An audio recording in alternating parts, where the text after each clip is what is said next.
అయితే ఈ ప్రమాదానికి కారణం రోడ్డు పెద్దగా చేయకపోవడం వల్లనే.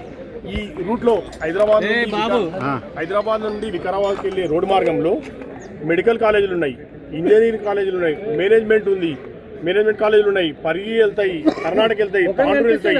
పెద్ద ఎత్తున ట్రాఫిక్ ఉన్న రోడ్డును ఎప్పుడో 20 ఏళ్ల క్రితం విస్తరించాలి.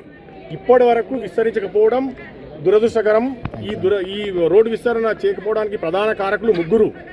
మాజీ మంత్రి సబితాందర్ రెడ్డి గారు ఒకరు, మాజీ మంత్రి మహేందర్ రెడ్డి గారు ఇద్దరు, స్థానిక ఎమ్మెల్యే యాదయ్య గారు ముగ్గురు. వీళ్ళతో పాటు ఇంకొక వ్యక్తి ఉన్నాడు, ఆయనే చెవెళ్ళ ఎంపీ కొండా విశ్వేశ్వరరెడ్డి. వీళ్ళు ముగ్గురు బాధ్యత వహించాలి ఈ ప్రమాదానికి. ఎందుకంటే వీళ్ళు రోడ్డు విస్తరణ చేపట్టింటే ఈ ప్రమాదం జరిగేది కాదు. వాళ్ళు మంత్రులుగా ఉన్నారు, ఎమ్మెల్యేలుగా ఉన్నారు, ఈ రోడ్డుని పట్టించుకోవట్లే. ఎక్కడ పోయినా హైదరాబాద్ నగరానికి చుట్టూ ఏ రోడ్డు వెళ్ళినా 6 లైన్లు 4 లైన్లు ఉంది, ఇది 2 లైన్లు. ఒక టూ వీలర్ కూడా ఇట్లా సైడ్ చేయడం